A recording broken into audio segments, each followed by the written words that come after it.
Ladies and gentlemen, let me start by asking you a simple question. When was the last time you actively trained your mind? When we talk about training your mind every single day, the first thing we have to come to grips with is the idea of discipline, mental discipline. And I don't mean that rigid, cold, militaristic version of discipline that people often think of. I'm talking about a daily, conscious decision to bring order to the chaos inside your own head. Because make no mistake, your mind, if left untrained, is an incredibly chaotic place. It's full of doubt, distraction, fear, impulsivity, and laziness. And unless you make a deliberate effort to regulate it, it will rule you. That's the hard truth. People think that success, clarity, or peace of mind comes from some lightning bolt of inspiration or from waking up in the right mood one morning. That's not true. What you need is consistency, and consistency only happens when discipline is present. Mental discipline is what allows you to push through the mundane, to follow through on your commitments, and to keep going when every emotional part of you wants to quit. It's not glamorous. It's not always fun, but it's the difference between a scattered existence and a focused, intentional life. Let's take a moment to look at what happens in the absence of discipline. Your alarm goes off and you hit snooze. Not once, twice, 3 times. You tell yourself you'll get to your work, but after just a few minutes, you reach for your phone. You scroll for half an hour. Then you try to get back on track, but now your mind is already cluttered. You're distracted. You're irritated. You're reactive. You start your day with a deficit, not of time, but of self-control. You didn't lose time, you lost your authority over yourself. And once you lose that, the rest of the day tends to spiral. That's how most people live, reactively, undisciplined, pulled in every direction by whatever is loudest in the moment.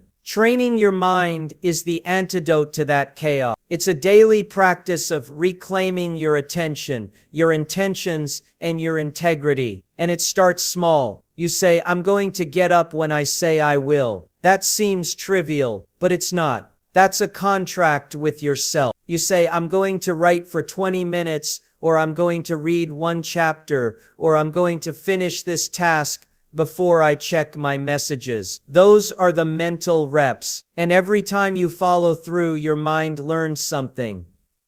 I am someone who does what I say I will do. That is power. Not the kind of power that dominates others. No, a more valuable kind. The power to govern yourself. And the reason that matters more than people realize is because there is no real freedom without discipline. People say they want freedom. They want to do what they want, when they want. But that's not freedom. That's indulgence. And indulgence unchecked leads to addiction.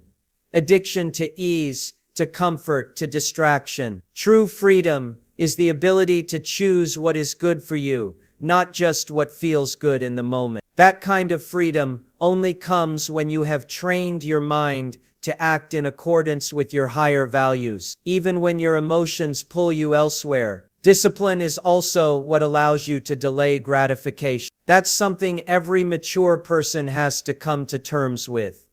Not everything good comes quickly. Sometimes the best things in life are the result of sustained effort over months, even years, with very little visible payoff in the beginning. If your mind isn't trained, you'll quit because it's hard or boring, or because you're not seeing results fast enough. But when you have discipline, you can keep showing up day after day because you're not driven by your feelings. You're driven by a commitment to a purpose. That's the kind of inner strength you need to build anything meaningful, be it a career, a marriage, a healthy body, or a stable inner life. You also need to understand that discipline protects you. It acts like a mental immune system. Life will throw uncertainty at you. There will be pain, loss, setbacks, temptations. If you've never trained your mind, you'll crumble under the weight of it. You'll be overwhelmed. You'll lose perspective. But if you've built the habit of mental discipline,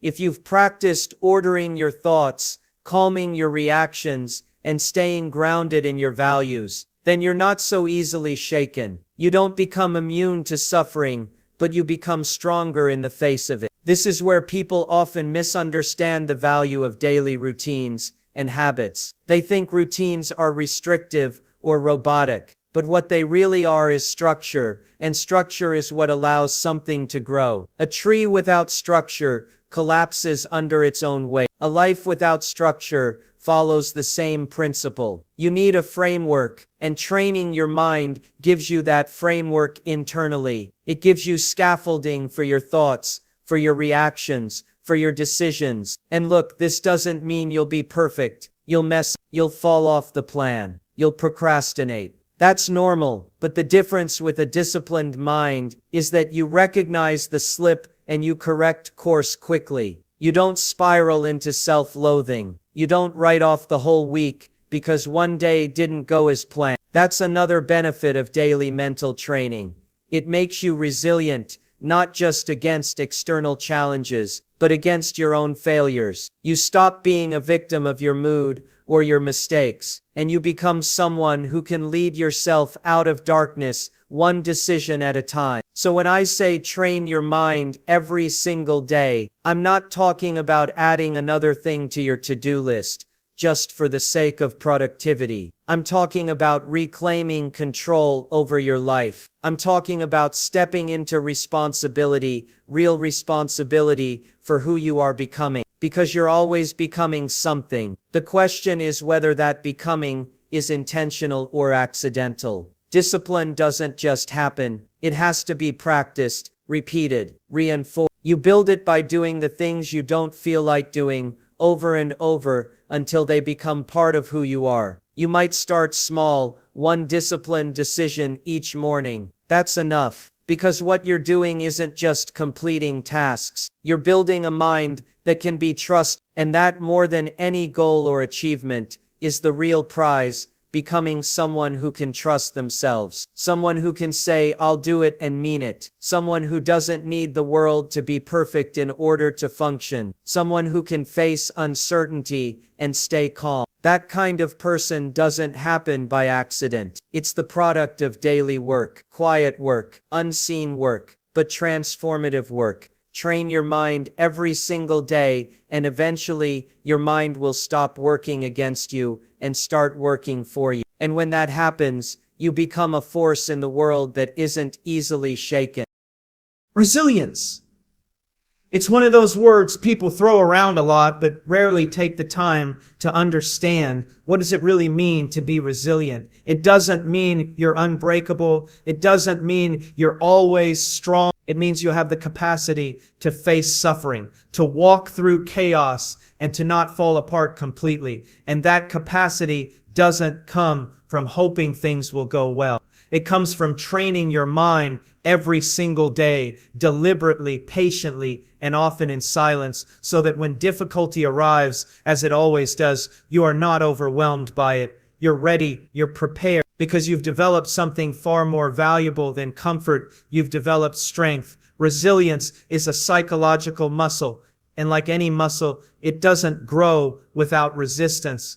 It doesn't develop in times of ease. It develops when you're forced to endure something hard, and you choose in that moment not to be defined by it. But the catch is, you won't be able to make that choice unless your mind has been trained beforehand. That's the thing people don't often grasp. When suffering hits, and it will, your instinct will be to recoil, to shut down, to look for the quickest way out. And if you haven't trained yourself to pause, to breathe, to analyze instead of react, you'll be consumed by it. That's not weakness. That's a natural consequence of being unprepared. Every day that you discipline your thoughts, every day that you challenge yourself mentally by confronting fear, by staying still when you want to escape, by choosing truth when denial would be easier, you are laying down the neurological foundation of resilience. You are rehearsing in small and manageable ways the posture you will take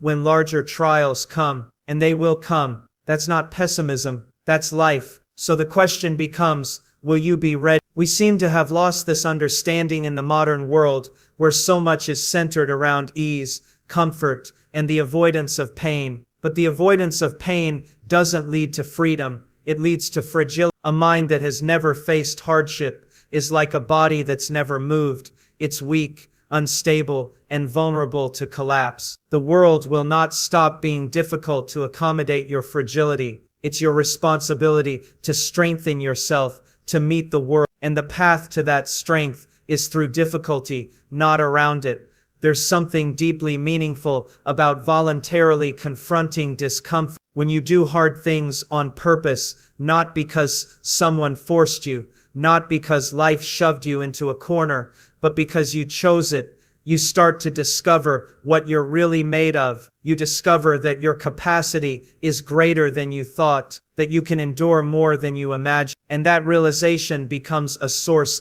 of immense confidence, not arrogance, confidence, because now you're not relying on your environment to stay easy in order for you to stay stable. You've internalized strength. You've earned it. It's embedded in your character. But here's the difficult part. Training resilience requires honesty. It requires you to look at your limitations without flinching, to say, this is where I give up, this is where I get scared, this is where I start blaming everyone else, and then to take responsibility. That's one of the hardest things a person can do, because it means owning your failures, your fears, your reactions. But that's where the transformation starts. Because once you take responsibility, you stop being a victim of circumstance. You stop saying life is unfair, and you start saying, I'm not yet who I need to be in order to handle this. That shift right there is the birth of resilience. Now, this doesn't mean you suppress your pain or pretend to be strong when you're not. That's just another form of avoidance. Real resilience allows you to feel pain without being destroyed by it, to cry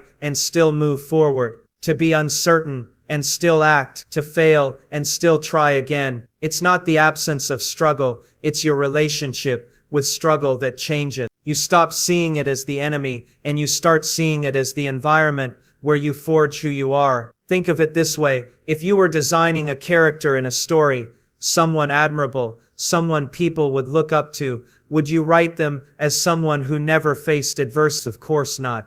That wouldn't even be interesting. What makes a character powerful is what they overcome. It's how they respond when things fall apart. Well, you're that character, and the story is still being written, but it doesn't get written well by accident. It gets written well through your choices, especially in the hard moments.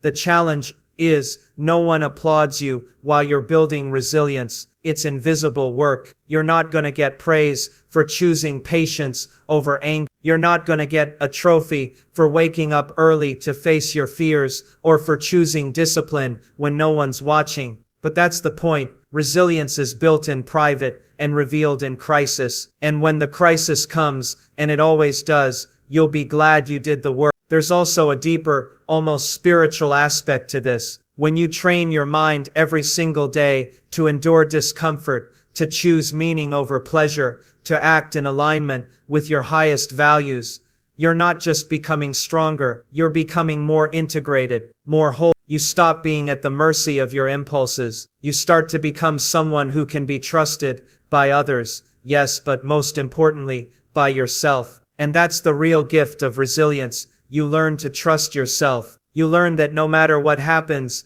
you won't collapse. You may bend, but you won't break. You may stumble, but you won't quit. That kind of trust is rare, and it's earned, not by reading more, not by talking more, but by doing the work, quietly, consistently, internally. So yes, life is going to test you. There will be loss, betrayal, rejection, confusion. The world can be brutal and unfair, but none of that guarantees your defeat. What determines your future isn't what happens to you, it's what you've prepared for. And preparation doesn't begin in the storm. It begins long before, in the quiet decisions you make every day to strengthen your mind. You can't control the chaos outside of you, but you can become the kind of person who is not destroyed by it. And that is resilience. Train your mind every single day, because resilience isn't born in crisis. It's built in the quiet before the storm. One of the most powerful transformations a person can undergo is to become someone who chooses discipline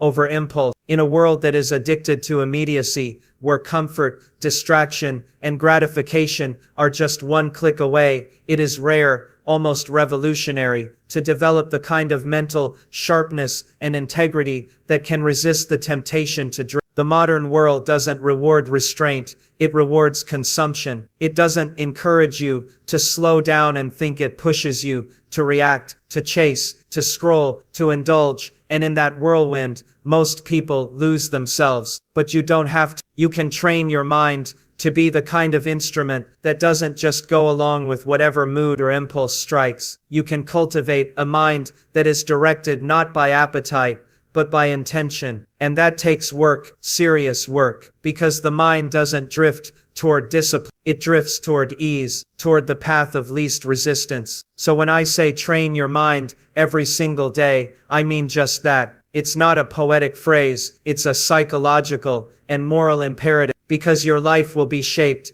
not by the big moments alone, but by the small decisions you make daily, what you do when no one's watching, how you spend your mornings, what you allow into your mental diet, how you talk to yourself when things go wrong. That's the terrain where your future is being formed. Let's talk about impulse, that craving for whatever will soothe you right now, whether it's distraction, revenge, comfort, attention, or escape. And there's nothing inherently wrong with desire. But when it rules you, when it governs your decisions, then you've handed over your freedom. You're no longer acting, you're reacting. And that's what's at stake when we talk about mental discipline. We're not talking about being rigid or cold or overly. We're talking about reclaiming agency over your own life. We're talking about learning to delay gratification, not because suffering is noble in itself, but because what's waiting on the other side of that delay is maturity, strength, and meaning. The tragedy of modern culture is that it conditions people to expect reward without sacrifice, outcomes without effort, transformation without the tearing down of old patterns. But nothing of value comes that way. Every meaningful life is built through intentional sacrifice. You give up lower pleasures to attain something higher. You say no to the immediate, not because you're repressing yourself, but because you're aiming at something more stable, more worthy, more lasting. And that kind of clarity doesn't just appear. You develop, you forge it through the act of resisting every day the parts of yourself that would rather give in. Training your mind to be disciplined means creating habits that shape your character, not just your schedule. It means you wake up and choose to move forward, even when you're tired, even when your emotions don't cooperate, even when no one is applauding you. Because the goal isn't applause, the goal is transformation. The goal is to become someone you can respect. That's the question you should be asking yourself.